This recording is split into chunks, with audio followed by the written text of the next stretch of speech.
but oh well.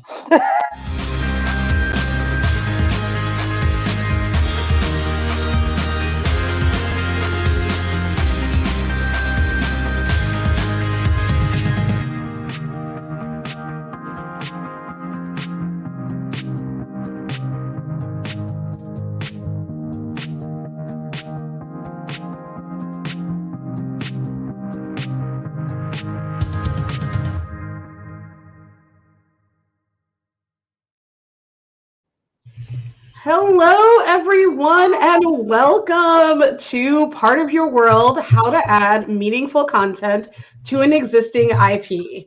I thought about making a panel about how to add lame content to an existing IP, but then saw that I had these amazing guests and was like, no, we got to make it meaningful. We got to make it count.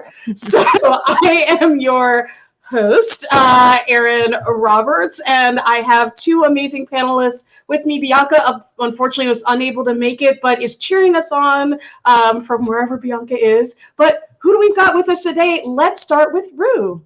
Tell us about yourself. Oh, sorry. Hello, my name is Rue. I use they, he, or Z pronouns. Oh. Wow, big IP does not want her meeting. By day, I'm Python. Oh. No? Am I back? You're back. Your internet is being a little bit whatever, but we'll try one more time. We won't let them stop us. Go for it. All right. Anyway, I work for Paizo during the day, and by evening, I do a lot of different freelance, mostly game design and sensitivity reading. Nice. Cool. And Isis? Hi, I'm Isis. She, her pronouns is fine. I've done a good batch of freelance writing for Paizo. I do, I've been writing in general just for since I was in third grade or whatever. I'm currently a graduate student in comparative literature, and I do a lot of work in basically I'm technically in Italian literature, but my actual focus is medieval Renaissance Europe, and my current work is in kind of fantasy presentations of the medieval and Renaissance world. So we've got a whole thing going on here. Nice. And I'm Erin. As I said, I use she, her pronouns, and I am a writer and designer and have freelanced for a bunch of folks, including Paizo, Wizards of the Coast, Ghostfire Gaming, Cobalt Press, etc., etc., etc. And so spend a lot of time playing around in existing IPs and wanted to see what other folks who are doing the same stuff were thinking about.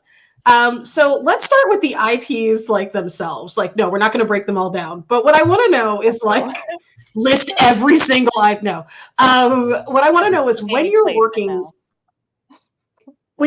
with an IP, when you're working with an existing one, what do you do? How do you know if you're ready to work with an existing IP? Is it one that you've got to you grew up with it? Do you just do research? How do you decide whether or not your freelancing is going to work well with something that's already out there? Any order. Yeah, I mean, for me, we're just going. For me, I have only really done paid freelance currently for Paizo. I've done some setting work in right now I'm doing I'm working on a setting expansion for Scum and Villainy. I feel for me personally, when I start I feel some of this kind of starts homebrewing, and then later on it becomes its own thing. But as far as for tabletop, for me, generally, it's something that I have to have picked up, played a few times, see if I vibe with it. Because I've played a good chunk of games where I'm I'm good with this. I've played 3 sessions and I think I'm okay. So, it has to be I started doing the Scum and Villainy setup because I realized we've played 2 full, we almost called long kind of campaigns in it at this point. And we were finding that, for repeats, it feels a little small. And so we're like, now it's time for us to like start messing with it, to start adding to it. So a good friend of mine has made like is currently working on 2 new crews, and I'm trying to make a couple new systems. It's a whole thing. Maybe we'll post it someday. We have no idea, but but it is, I think for me it starts with like wanting something more out of it myself, and going from there. I realized this last year. I have not written a game for myself in over a year. I've exclusively worked in other people's sandboxes for the last like 18 months. I'm working on getting better about that. But for me, it's about whether or not the like vibe of the setting works with my writing style. Because I'm kind of a person who like, if the IP is not something that I am comfortable, not even like comfortable in like a safety way, but like comfortable in voicing, like I don't think that I would be particularly good at writing a Barbie RPG. And so if someone came up to me and was like, do you want to write a world for Barbie? I would probably pass up on it because I don't have a lot of the background knowledge, and I like never played with them as a child. But like if I've interacted with it in any way, or if I haven't and I just really like the vibe, like for my brain stopped working. Like I've worked on the Everyday Heroes King Kong IP, and I've never watched a King Kong movie in my life, but I love Godzilla, so I think that counts. There you go. I think so. I agree. I agree too. I'll say I am probably more mercenary than y'all. Y'all are so like, I love it. You have good hearts. Hey, I'm like, whatever. Are you paying me? I love your IP now. It's my favorite. Except for you, anybody who hires me who's watching this, I did that out of love. But for everyone else, it was the money. And so I a lot of times just have to make sure it doesn't like anti-vibe with me, if that makes sense. Like, so if I find the IP to be like really problematic, where I'm like, actually, every time I look at this IP, I have like a lot of problems, questions, concerns. Like I'm ranting about it to my cat, like this is the worst IP. How could they have ever done this? Like, then maybe I'm not the right fit.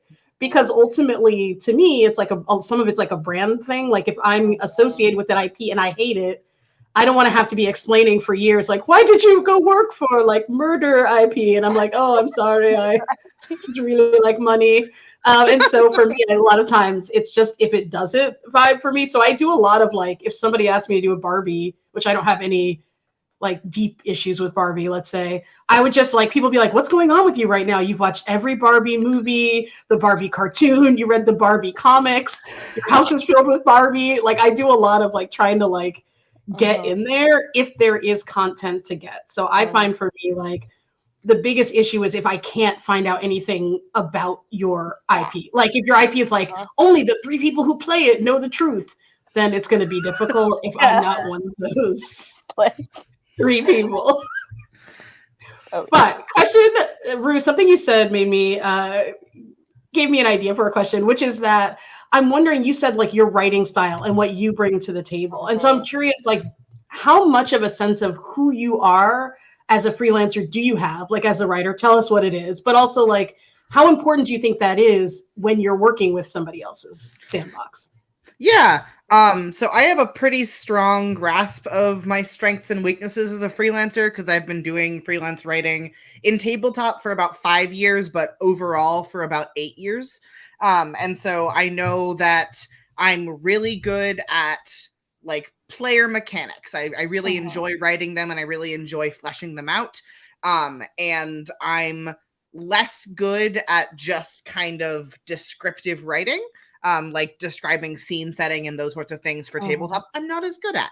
And so if it's a game that is more like not like if it's a game that's more player focused, I'm always a little bit more interested in doing it. Like games like Forged in the Dark or anything powered by the apocalypse that's player centered and player first.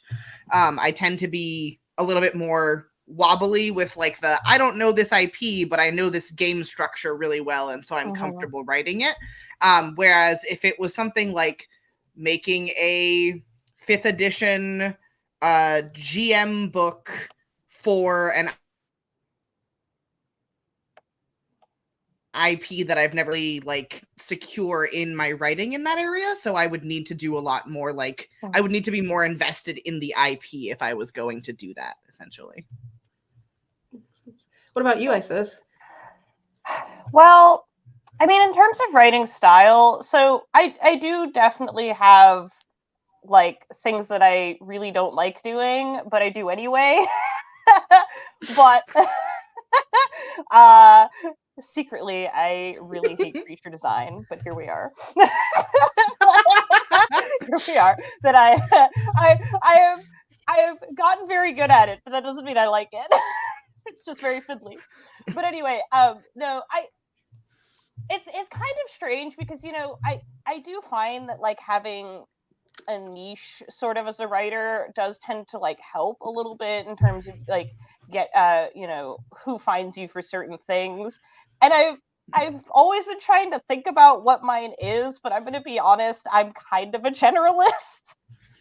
I mean, like, I can like look at an assignment and be like, I want these 3 things, and there's definitely stuff where I would be like, yeah, I don't want to do that, sorry, but I'm not super duper tied to like a particular kind of, like mechanic style or narrative style. Ironically, when I first got into this, I was doing I was a short story writer primarily. And it's kind of funny because it turns out short story writing translates very well into pre-written adventures. Because it's like, Agreed. all right, you start in media res, you end kind of abruptly. You got, a small amount of words to get everything out. So it turns out it works pretty well. It's kind of like writing a short story, except you have no control over what your protagonists do or who they are. So, I mean, they're like, yeah, I guess it's for me, it's really like what assignments would I take and what would I not in terms of like what my kind of interests are. But I haven't found myself to be like really, really tied to a specific style. Does that make sense? I'm all about I'll do anything, as we know, as we have established. So I also I support your generalist ways. Okay. All right, so hypothetical time. All right, so here you are with your either general or specific self, and you've taken an assignment because you thought the vibes were good, and now you're in there. How do you, like Isis, you said like there are 3 things you may want to accomplish. Like, how do you decide? Because usually in an assignment, there are a few ways you can do whatever it is you've been assigned to do. Mm-hmm. How do you figure out like what of you like ends up on the page? Like, how do you pick the things that you're gonna like move forward versus the things you're gonna do because they told you to do them? Ooh, it really depends a lot on what kind of assignment it is too. But I do think, the first thing you have to look at is outline, like what has to be in there, right? Okay, you have to have, let's say you have to have a, I don't know, a mechanical, like, you have to add this particular spell to this new thing that, lets you become 5 times your size or whatever to come up with something ridiculous. That definitely can't be a real assignment, right? Like, I don't want to like accidentally say something. I'm still thinking of the Barbie RPG, so I'm just thinking of this like giant. Right. So in our hypothetical Barbie RPG, I have to write a spell that included in this, like, enlarge Barbie. Yeah, enlarge Barbie. But, that is one of, let's say 5 things that can be in this, like, page of Barbie feats. Right? I don't know. We're really going for it, all right? So, it comes to a point where it's like, and generally, I try and take assignments that I at least like have an interest in and I want to expand on. So the first thing I do is I go, what would I want to do here if I were playing this? And I think about it in that kind of sense, because it's like, okay, if I were playing the Barbie RPG, I'd want an ability that lets me spin around in a circle and change my outfit instantly. Yes. That's what I would want if I was playing a Barbie RPG.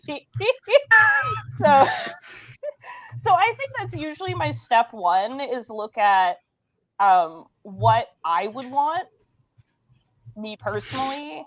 And then from there, kind of start looking at like, what are similar things that something in this same IP already have that I might want to put here as well.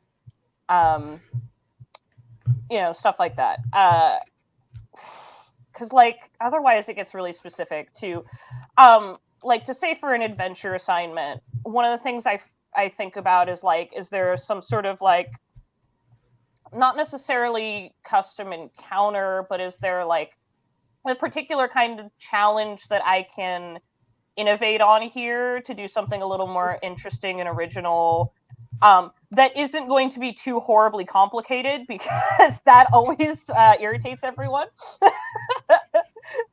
Some things look very nice on paper, but then then the GM picks it up and is like, I hate this. So, This is one of those things that I learned that, like, as an autistic person, what is a puzzle for me is not a puzzle for a neurotypical person. Yeah, I will say one of the best things to do when you're thinking about assignments like this, and I know you're not supposed to share your assignments, so don't, get yourself in trouble, but definitely, if it's an assignment that has other people on it, find someone else who you can, like, throw ideas at the wall at a little bit. Because sometimes a sanity check is really nice.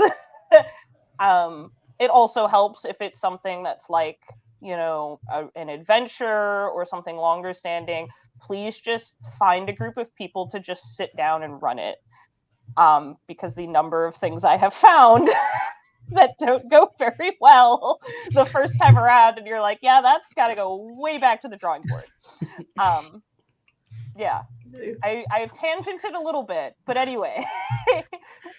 We love it. We follow all tangents in this. Yeah. In this panel, we follow every tangent. Yeah, but anyway, in short, I think the way I kind of start looking at how I would put myself into something is think about, if I were a player character here, what would I be doing?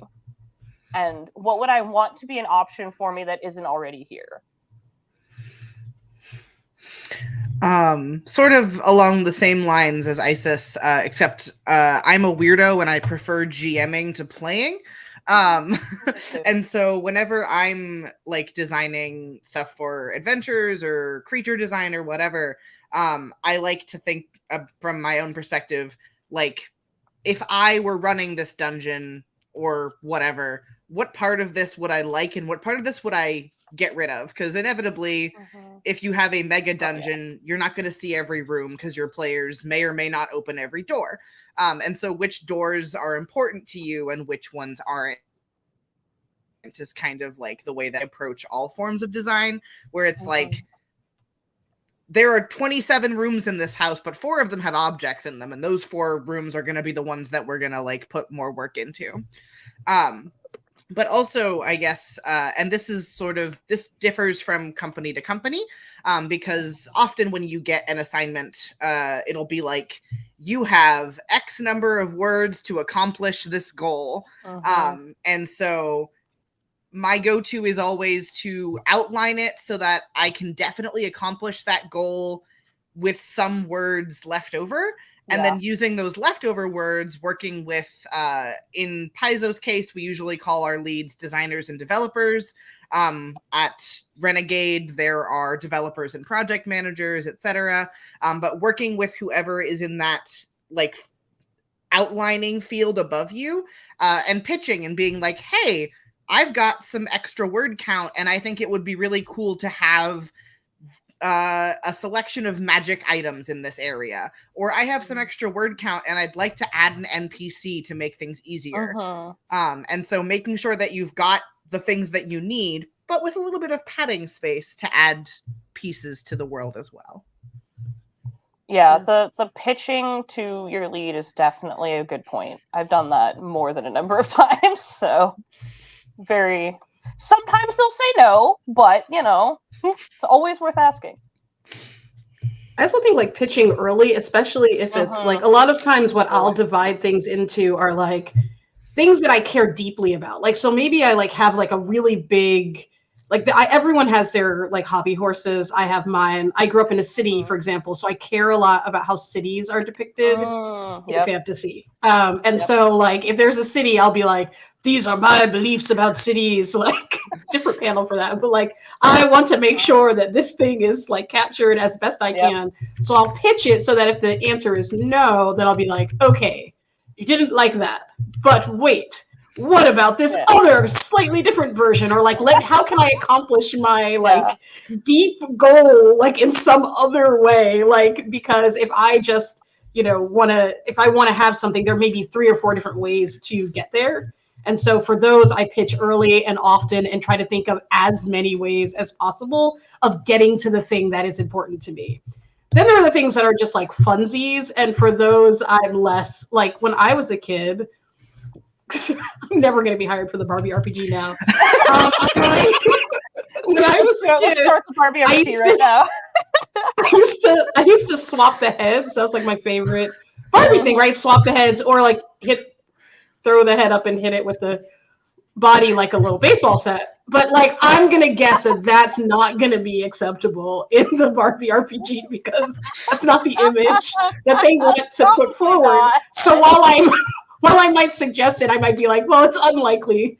I'm just going to throw that as a throwaway. And if you say no, I'm not going to try to come back at you because it's not that important to me. I just think it would be fun.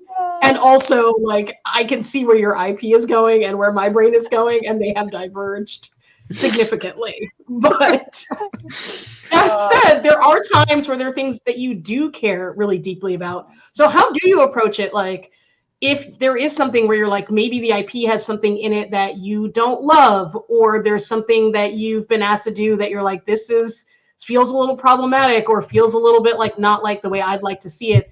How do you like have a discussion with your IP holders to like try to not put your foot down, but like make your feelings known and try to create the change from the inside of the beast, from the belly?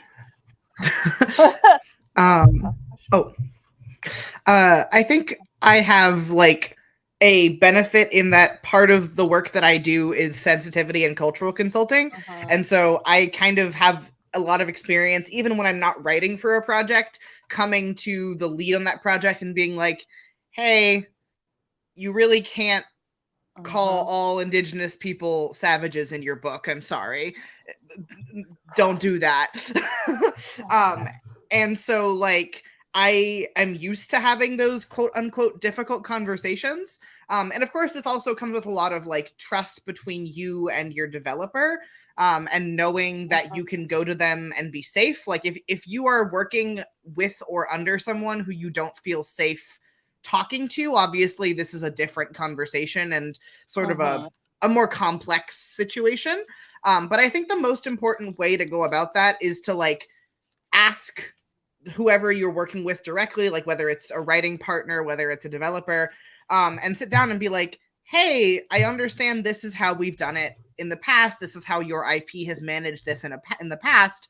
But coming from my perspective, this could be seen as problematic or racist or like misogynistic. How like can we take the core like concept of this and remove it from that problematic shell? Like, you need this person to be evil, but this person can be evil without being racist. And so like making sure that like you understand like where they're coming from with that potentially problematic content, and then pursuing it in a oh, this person's racist on purpose so that the party knows that racism is bad or whatever, versus I've had to do that before. Versus this person is unintentionally racist. Let's fix this so that their evil trait isn't just that they don't like tieflings. Yeah. Womp womp. Yeah. Isis, Yeah. any other? Yeah. I was gonna say, like, I have to echo this as like it really does a lot of the time come down to talking to your developer, your lead, your whatever is the person in charge of your project is called. And I find one, emailing them or poking them on Discord, however is easy to get in contact with them, which that's another panel of find out the easiest way to contact the person who you're working with, because I have found a good chunk of devs are email only, a good chunk of them are Discord only, a good chunk, but that's a whole different conversation. But it's like, find the way that is best to get in touch with them, talk to them about these topics, and hopefully they listen to you.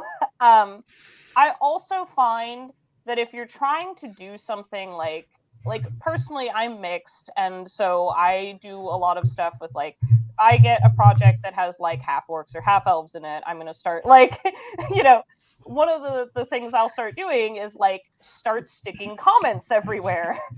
And I find that, like, if you're trying to do something that is explicitly, something you personally have experience with and are trying to put in, and you're not sure if that's coming through, putting comments in your text, your turnover, and saying, hey, I'm trying to do X, Y, and Z with this. Feel free to cut this down if it's like too, unclear that that's what's going on here, but like, this is what I'm trying to do. And I have found that the comments have helped me a lot in the past. Another, like, this is a real example that's happened is I had some qualms with the art of Riforians in Starfinder. So when I got to write their article for Interstellar Species, I did immediately start sending things, be like, hey, by the way, so they look really orange in the book, and I don't know why. Could they not? Could they not look orange when their descriptor is that they are like dark toned because it's really sunny and summery? And they sat down and were like, yes, we'll take another look at that. And the Interstellar Species art is much better, I should say. But I was like, I don't want this to be done again, please. So sometimes most of the time it's just a matter of, like, point out what the issue you're seeing is. And, like I said, hope that your dev will trust you enough to listen. And sort of like, on the flip side of that, if you are working on a project where something disaligns with you so much that, like, you're like, I can't keep working on this because morally or personally this is upsetting to me. Like, if you've had that conversation and there's no movement and it's like, we can't come to an agreement, it is okay to walk away from a project. And, like, it can be nerve-wracking, but if you are very professional about it and you let the developer know that, like, it is not the IP or them that you have a problem with, you just can't do this project right now for whatever reason that is, like, your chances of that developer working with you again are not as low as if you had, like, just ghosted and not turned things in. And so, like, it can be really difficult to say no to work because we live in a capitalist hell, and we want to make sure that we get paid. But if something does, like, fundamentally disagree with you and makes you uncomfortable to write about, it's okay to be like, hey, I would love to work on a D&D book, but not this one about Lovecraftian horror because it scares me. And, like, those are perfectly okay things to say. Yeah, I think honesty is also just very important. I think sometimes like you can end up talking about when you were saying something, I made me think of a concept that I love about essence and expression. I think you were talking about the shell. Like, so what is something at its core, and then how is it expressed in this moment? So sometimes it's like, sometimes the issue is the expression. Sometimes the issue is the essence. Sometimes it's like, oh no, it's rotten to the core. There's no way to fix this thing. Just papering over the rot. And if that's the case, either way, you should be honest. But I think it's good to be honest about what's at the core, so that you're not like, rearranging deck chairs on the Titanic. You know what I mean? You're like, oh, actually, what if we put it on this side? It's like, oh, the whole ship is going down. I don't want to disturb you, but in fact, the ship is sinking. So I think it's good because that way you won't feel like you just are talking past each other, because sometimes people want to be really polite and don't want to ruffle feathers, which I totally get. And if you don't want to ruffle feathers, you don't have to. But like, you don't want to suffer in silence either. And so if you're like, oh, it's just this comma, like, no, this is an expression of some bigger issue that I'm having with this project. I hate Lovecraft, and so therefore I don't think Lovecraftian horror should ever be done. This isn't true, but let's say. And therefore, like, no matter whether we have 3 tentacles on this monster or 4, that's not really the key to my issue. And so if I fight about that, I'm not going to actually get anywhere. And I'm going to be like, great, I won the fight for 3 tentacles, and I still hate it. And so I think it's good to be honest. I also think it's good to be honest about what you plan to do. This can sound really weird, but like, if you're like, look, I'm not going to call y'all out. Like, I just don't like this project, and I will, slink off into the sidelines and be like, good job, and just not be associated with it. That's one thing. If it's something where you're like, this is a horrible project, this is like a project that I think it should never be made, and not only will I not work on it anymore, but I'm letting y'all know that I plan to have an 18 tweet thread about how you suck when this comes out, and I'm just warning you now. As a good amount of tweets in there. Oh yeah. So like, I think it's, maybe y'all may agree or disagree, but I'm like, I think if you're planning to like call out someone you're working with, you should inform them, and like, just so they know at least, and don't feel like you're blunt, like you're coming at them in a way that they like didn't expect. But your mileage may vary. Also, like, do you need the 18? Anyway, I'm not a big fan of the 18 tweet threads, but that's because I'm a coward. But yes, I think ultimately, overall, don't be afraid to say no to things. You can say no to things. This is a big thing I feel every writer needs to learn.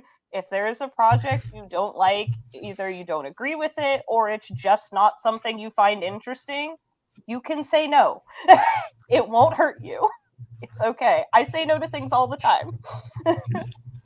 And people will come back to you. I think there is a big fear that if you say no, they'll be like, well, done with you. But in truth, there's a lot of work out there that needs to be done. They'll find you again, especially if you explain why. Like, is it timing? Is it this project? Is it like, I hate your face? Like, whatever it, probably not that one. If it's the last one can't be fixed, but the other 2. But yeah, I will say, like, especially if your reasoning is like, hey, like, this is something, I'm a grad student, right? Sometimes it'll be like, hey, I'm sorry, but this assignment is like right during my finals. I cannot take this. But I'll say, if you come back to me in 3 months or whatever, I'll be around. And oftentimes they will, because I will tell you, knowing your limits is something that most designers actually respect quite a bit. So it won't hurt you to like look at something and be like, this is not in my wheelhouse, or I don't have time for this, or honestly, I just like don't have any connection to this, or it makes me like uncomfortable. Let someone else handle it. Yeah. And if you're bad at it, get a no friend. It's like the opposite of the friend. So you know how you might have a friend where you're like, I want to do something wild. Like, I'll call this friend, and they will totally say, go for it. It's always good to have a go for it friend, and then are you really sure you should be doing that friend? And just don't confuse them. And, and then like call your no friend And they might be like, well, tell me why you should do it. And if you really should, you can talk them into it. But sometimes even the having the conversation with the no friend like will make you realize that in fact you don't even want to say yes. And like as you're explaining to them why you should, you're like, actually, this is just a bad idea. And then, you know, buy them a cookie because they were nice to you and they helped you not overload yourself. Bonus points if your no friend or your yes friend is also your get paid better friend. Because if it's a project, I might want to do this, but I'm cut for time and I need to charge a rush fee. Have your no friend also be your rush fee friend. I promise. Be like, you should ask for that extra pay. You should do it.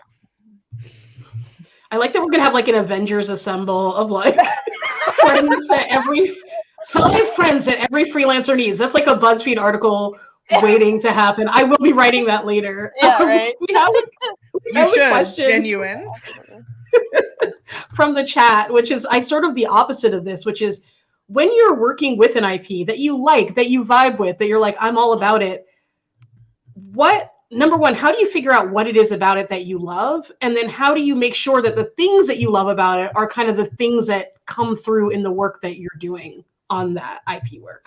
Hopefully that was a good paraphrasing of your question person.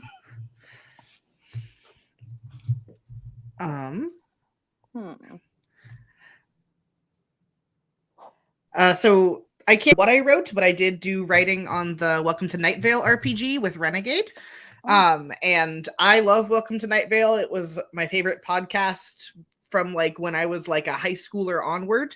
And for me, a big thing about Night Vale is the like vibe of the world, if that makes sense. Like it is a reality that is parallel to ours, where in this particular town, weird stuff happens.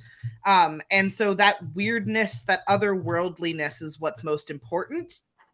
And so taking that and including it in even the mechanical writing. So where it's like this is not from the game because I don't want to spoil things, obviously. But like if you were like, this book probably has recipes for how to cook chicken.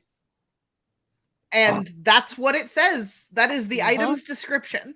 And sort of taking that like core vibe of the universe. So that's always what I look for first in an IP, or in like a sub book of that IP, like for Pathfinder, where Galarian is huge, but you're writing a book about one small area of Galarian.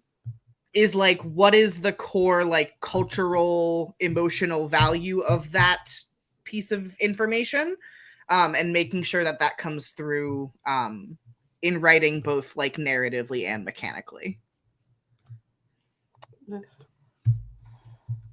Yeah, I mean, how do you see? This is a kind of a tough question, but I mean, to make sure the aspects I like of whatever the IP is come through. I agree. Using the settings vibe in any type of narration is really good. I also think that, really, if one of the things I like to do is like, I go into a dive on like, what is this place I'm writing about? Where are we? Try to find small little like details.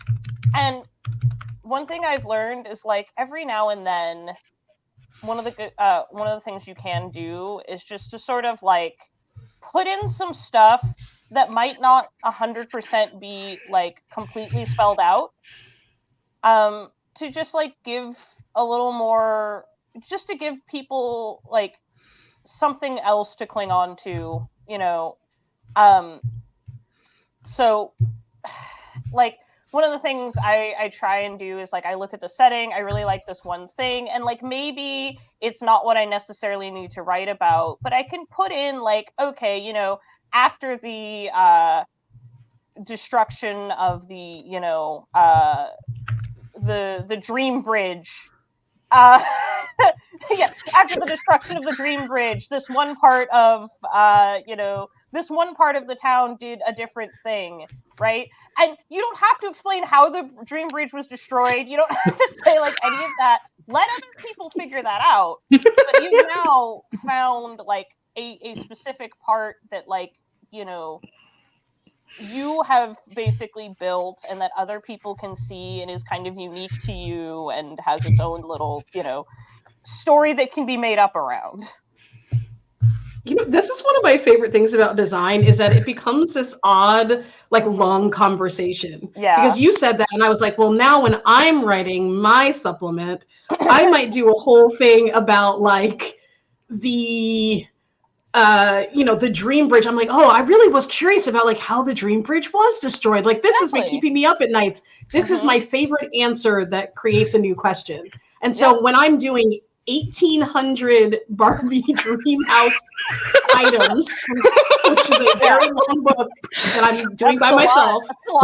That's a lot. I might be like, this Barbie, you know, whatever. I can't even think of a thing. This shoe, hair accessory. Yes, this shoe sometimes explodes when left in the heat, and some believe, my favorite words to write into TTRPGs, some believe that this may be one of the factors in the dream bridge explosion. Like, now I'm thinking those people in like who like hang shoes from telephone wires, but then they explode and take down the dream bridge.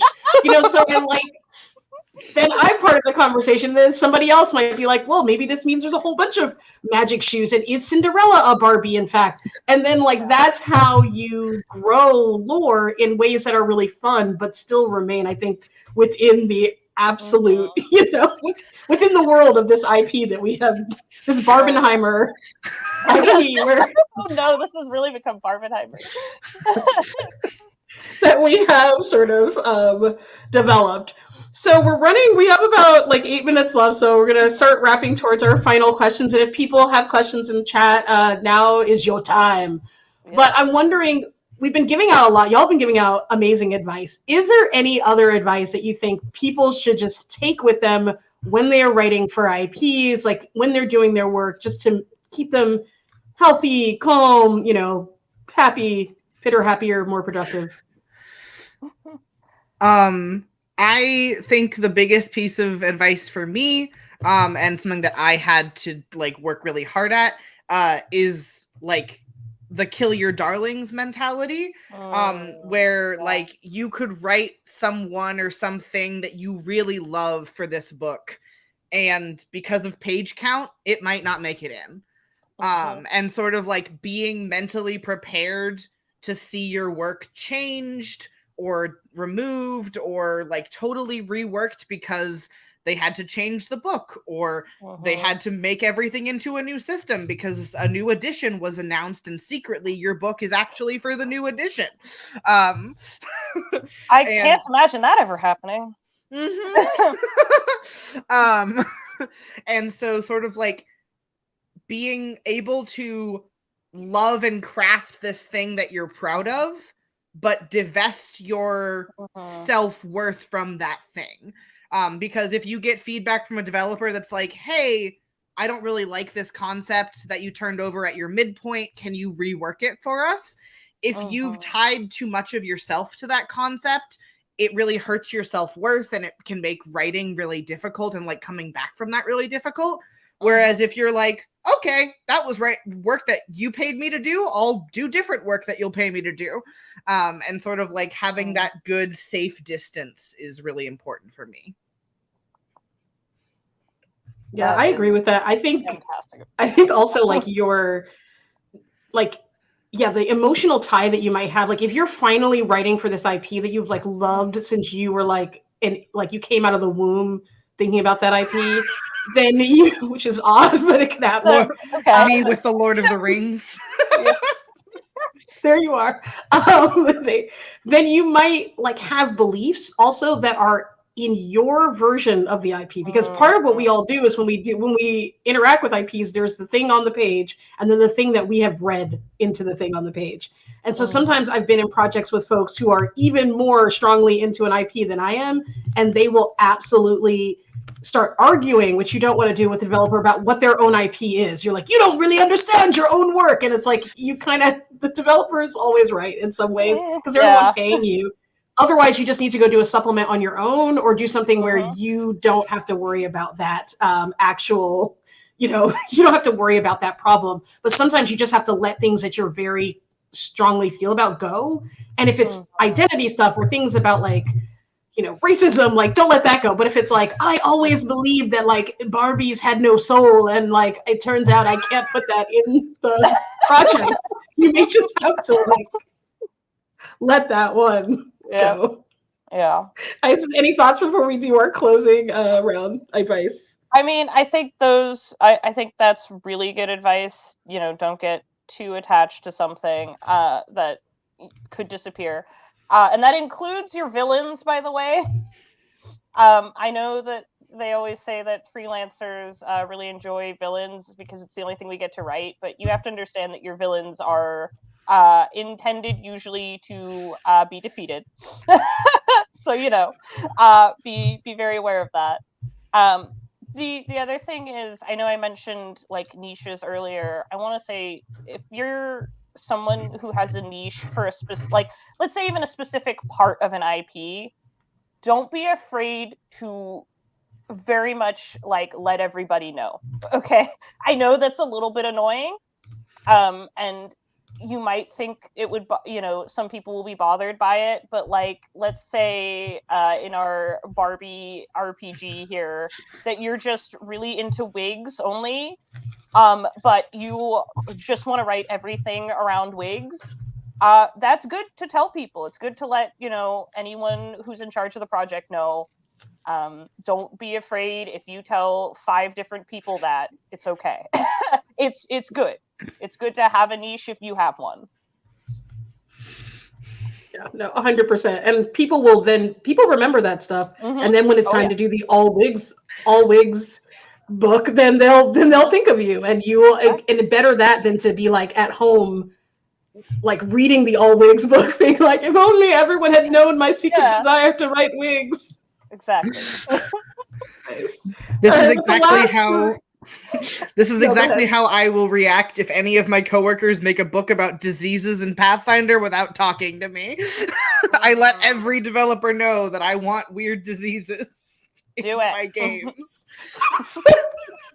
A phrase I did not know we were going to hear, but I supported.